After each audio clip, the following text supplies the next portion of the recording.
angles kekes Sang Wirata Prabu goreh rongeh kadya rujit ing panggalih awit mrih atosaken mogane kadanganing Sang Harya Kencaka siang pantaraning dalu datang kendhat hambu didaya rugu ing Sang Naka gawe geger sanggon-gon gawe goreh para kawula rekan mundhak ora jek nututi kang mundhake pajek kabeh rineka ing pamrih kawula ilang kapercayane marang Ratu Gustine saya murka Sang Harya Kencaka ngelar karti sampeka nenggih kang adu jago menungso wis anyepta lamun Sang Baginda Matsawati ya rubuh awit kodane Sang Raja Mala kang adoni mupuh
sang mawe gambrong sabarang kadulu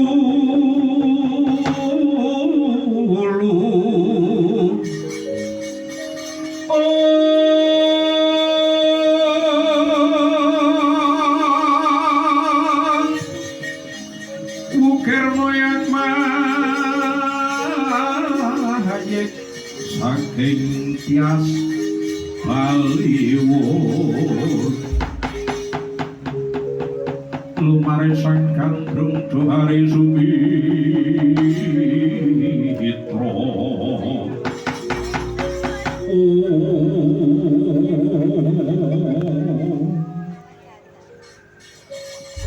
Raja Mala kawo katimbalan Kakang Pati wektune wis tinampu wancine wis prayoga kenteng kawat blapar waja jangan cilencang madaring alun-alun gedhe negara Wirata sawangen kae para kawula negara Wirata wis kebak bebasantan kena piliyak akeh wong kang padha nonton Jamala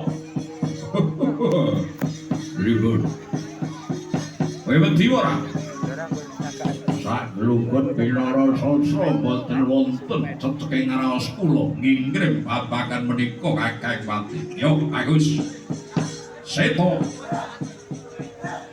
wonten timbalan ingkang ajawu papan kincoko jago Kanoman wis tak kopoi wis tak bondong dinengiraken kanthi munggah kenteng kawat blapar waja janget cinencang jago kasepundi seto ingkang wonten wingking kula menika paman lho bocah saka ngendi kepareng untaku piyambak wong gagah gedhe dhuwur jenggureng rambutmu udal-udal madul kowe kang wani dadi jago kasepuhan iya lho ora basa marang aku anane aku ora basa ya mergo kowe ora basa lah dalak lunga kesosor pasane wae sapa jenengku aku Balowo gaweanmu kowe prajurit saka ngendi Balowo itu prajurit nanging pakaryanku saben dinane dadi jagal ngewangi bapakku ki Welakas ya jagal Welakas lho kowe kuwi jagal kok munggah kenteng blapar Wijaya iki ora nggawe pranatani keprajuritan kowe ora idep sinurung tresnaku marang bangsaku lan negaraku Wirata kang dina iki pasang kang kepengin muka-uka saka guru gerong sirap pengayomane negara Wirata lho kowe ngerti munggah kenteng kawat blapar waja janget kencang wis sisip sembire luput katuranggane bisa gondol nyawa ora ana kang tak epat nungguing Bilowo kabeh tak udoke kanggo tresnaku marang bumi utah getih ladalah pakaryanmu kuwi mung jakal pendak saben mung mleh kebo mleh sapi lakok wani munggah kenteng kawat blapar aja dadi jagone kasepuhan ora tak silaki esuk pakaryanku meleh sapi sore pakaryanku meleh kebo yen munggah kenteng kawat blapar aja yen to perlu meleh kowe aku ya ora wedi lah talah keparat gedhe atine jagomu sepo inggih kados mekaten kawontenanipun Paman Kincoko ya yen kaya mengkono ayo pokoke medhun saka gelanggang kawat jagone diamparake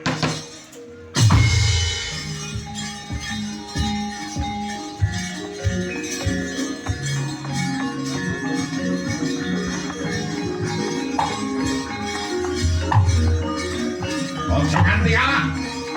Kowe ngerti yen kowe menang kowe senopati sing pun kakak kang dadi ratu.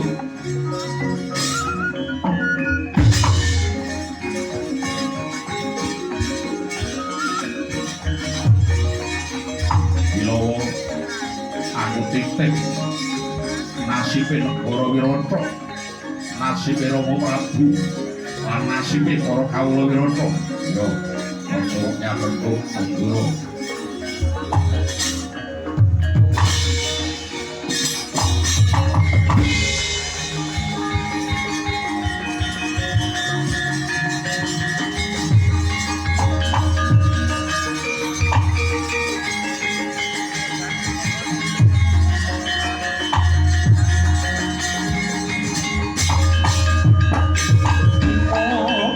Kumpul patang kedim yang sayong gongkoro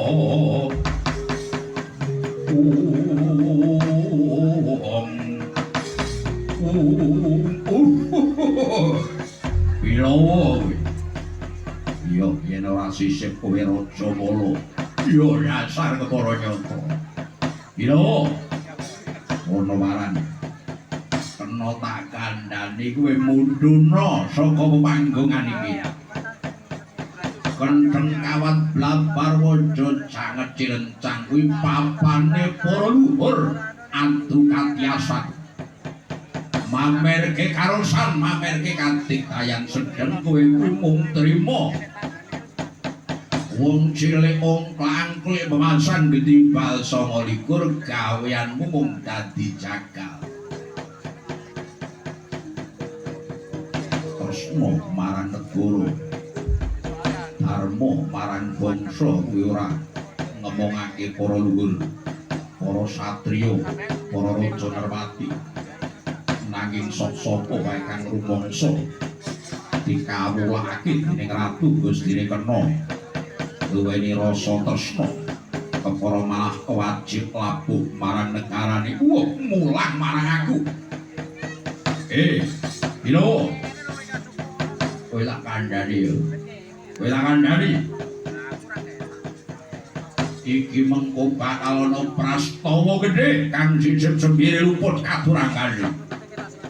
Rupuk kalungguhane Kakang Prabu Matswapati. Yen rupuk kalungguhane Kakang Prabu Matswapati sing dadi ratu Kakang Kencaka. Aku senopatine kowe manuta yo. Ora perlu tanding kowe tok-tok ngalah. Kowe tok-tok ngalah. Mengko tak usulake marang Kakang Kencaka.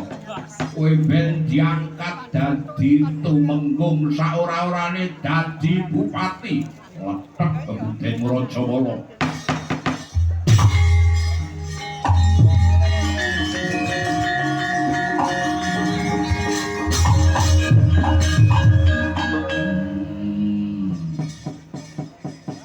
Itu yen ana negara Wirata kuwi gedhe njapani nanging kropos jerone. Nyatane akeh punggawa negara kang pakardine kaya Durjana. Wong upaya kliwis sing lambe blendhuk ing wetenge dhewe. Lho. Sukal rembugmu. Iya. Wis tak antepi tak wujuti. Bilowo jagoning kasepuhan Wirata. Yen to pancen Raja Mala ngingkrip marang aku, kowe wae mudhuna aku sing dianggep menang kasepuhan sing menang. Lah. Timun mungsuh duren. Timune kowe. Durene aku, Mas. Durene aku tak glundhungi memet nyatamu. Timun mungsuh duren kuwi timune kowe. Lah durene Pratasena. Tegese sandung sikile Pratasena, sandung sikile Jagal Bilowo. Yen to nganti Raja Mala dadi patah tak guroni 20 taun. Dalah. Yo diteter.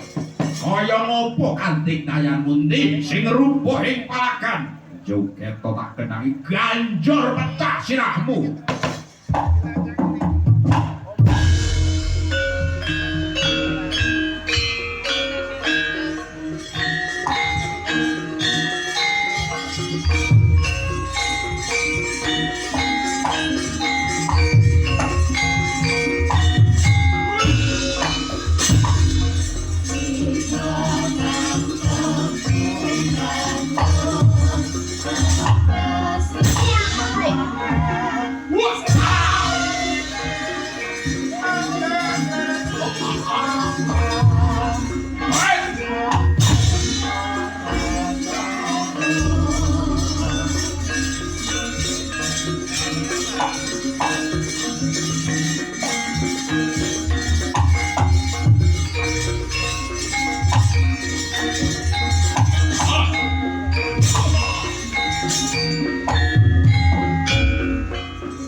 Menungso robot iki tangane antepe kok ngene.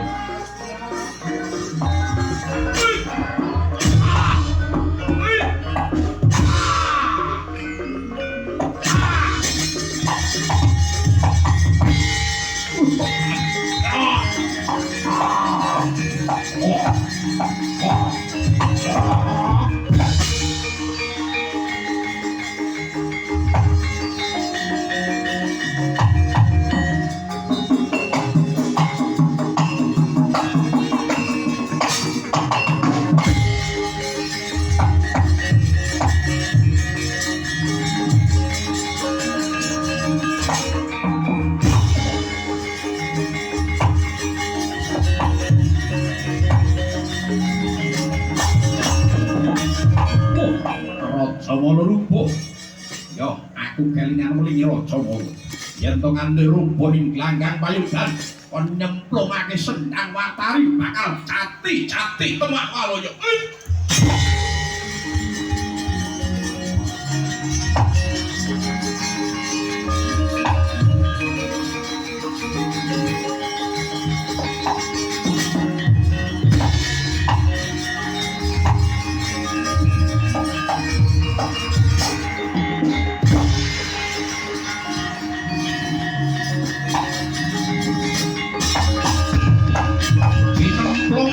Jasating Sang Rajamala ing madyaning Sendhang Watari. Eling-eling. Sendhang Watari nadyan to blenger wujud amung tlaga sawampah nanging sejatine kawujudan saking Endhang Watari kang ketang tresnane marang Sang Rajamala. Jinemplungake mambu. Banyuning sendhang gregah kaya ginunggah Sang Rajamala.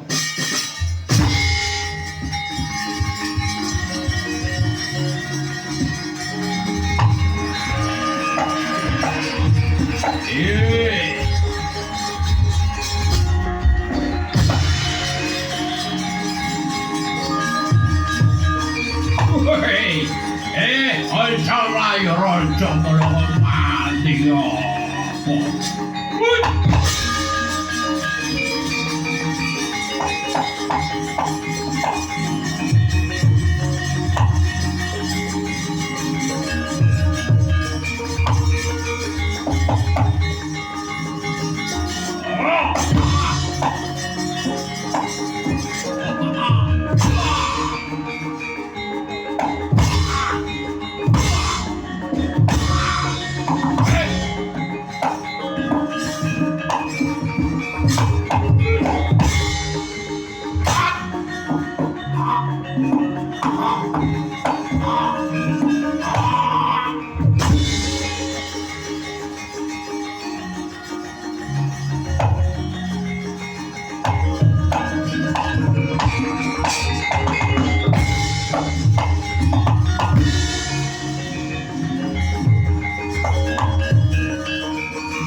Sela-selaning kang nonton nggih Sang Kendhi Ratnala saat kawat arsa mulat kridaning Sang Jaka Bilawa nggih Sang Jakal Bilawa ing semurati kejeron tangguh awit digdayaning Sang Rajamala pendak kapejan sinemplungake Sendhang Watari gregah kaya winungu ya mesti kanang Kyai Bramastra. Bramastra tegese Brahma Warastra panah paringing Sang Hyang Brahma dayane ngemudaya panas jemepret kaya kilat nenggih kang pusaka Kyai Bramastra